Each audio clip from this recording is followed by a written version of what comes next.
काशी नगरी पर देवांतक का आक्रमण। काशीराज प्रसन्न हो गए, सर्वत्र हर्षोल्लास छा गया। विनायक भगवान की जय का घोष गूंज उठा। सभी ने उनके चरणों में प्रणाम किया और इनका विधिवत पूजन कर महाराज ने ब्राह्मणों को उनकी इच्छित वस्तुएं दान की। इस प्रकार नारायणतक के मरने से धरती का आधा बोझ उतर गया। उधर विप्रवर रुद्रकेतु और उनकी साध्वी पत्नी शारदा ने अपने प्रतापी पुत्र का कटा हुआ मस्तक देखा तो अत्यंत ही व्याकुल हो उठे। आरंभ में तो उन्हें अपने पुत्रों का आचरण अच्छा नहीं लगा, किंतु त्रिलोक की विजय कर लेने और सर्वत्र आधिपत्य स्थापित कर लेने के कारण उनकी अप्रसन्नता दूर हो चुकी थी। रुद्रकेतु और शारदा दोनों ही नारायणतक के लिए विलाप करने लगे। फिर वे देवांतक के पास स्वर्ग में पहुंचे, जहां देवांतक भी अपने अनुज के दोनों कटे हुए पांव देखकर चिंतातुर हो रहा था।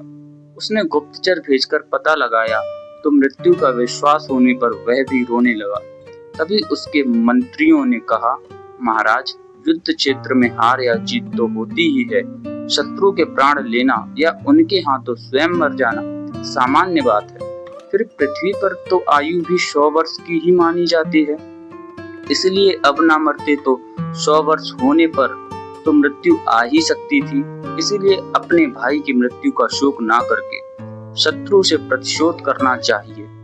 देवांतक को भी प्रतिशोध की बात समझ में आई और उसने अपने माता पिता से कहा, जो कुछ हो गया वह तो अब मिट नहीं सकता, इसलिए शोक को त्यागिए और मुझे आज्ञा दीजिए कि शत्रु का वध करने के लिए स्वयं जाऊं। आप विश्वास कीजिए, मैं उसे अवश्य मार डालूंगा। मेरी प्रकृति की वक्रता अर्थात भौहें टेढ़ी देखकर त्रिलोकी कांप उठती है। तब वह बेचारा अल्प बल काशीराज उस बालक की रक्षा कैसे कर पाएगा। यह कहकर उसने घोर गर्जना की और मंत्रियों एवं सेनापतियों को बुलाकर सेना तैयार करने का आदेश दिया। कुछ ही समय में विशाल दैत्य सेना प्रस्थान के लिए तैयार हो गई। पूंछ का डंका बज उठा और दैत्यों की हलचल से ब्रह्मांड कांपने लगा।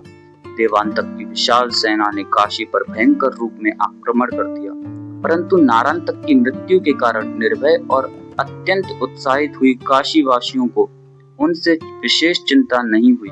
उन्हें विश्वास था कि भगवान विनायक की कृपा से देवांतक का भी विनाश हो जाएगा। इसीलिए सभी वीर दैत्य सेना से लोहा लेने के लिए सब प्रकार से तैयार थे।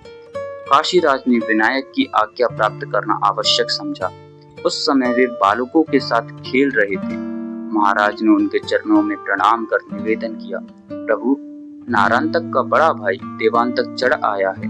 यह नारायणतक से भी अधिक दुराधर्ष और क्रूर है, इसलिए रक्षा का जो उपाय हो वह कीजिए।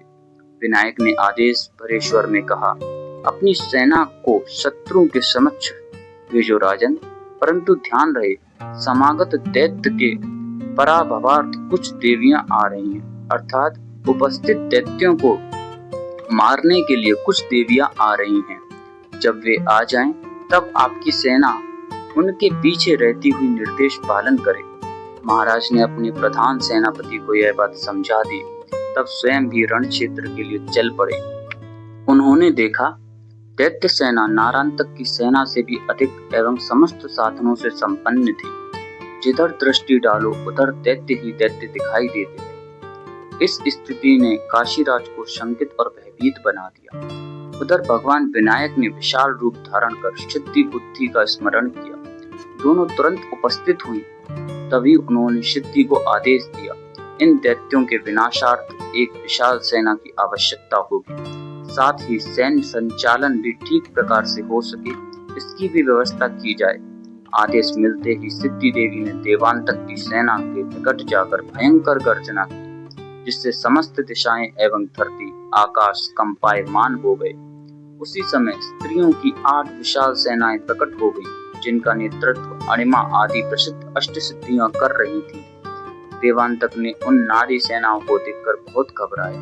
उसने सोचा, पुरुषों की अपेक्षा स्त्रियों से युद्ध करना अधिक कठिन है। यदि हम उन्हें जीत भी लें तो कोई यश नहीं मिलेगा। सभी कहेंगे कि ये कैसे वीर हैं जो स्त्रियों से युद्ध करते हैं। इसके विपरीत यदि इनसे हार गए तब तो प्रत्यक्ष ही मरण है, फिर तो वीरता की शान ही समाप्त हो जाएगी।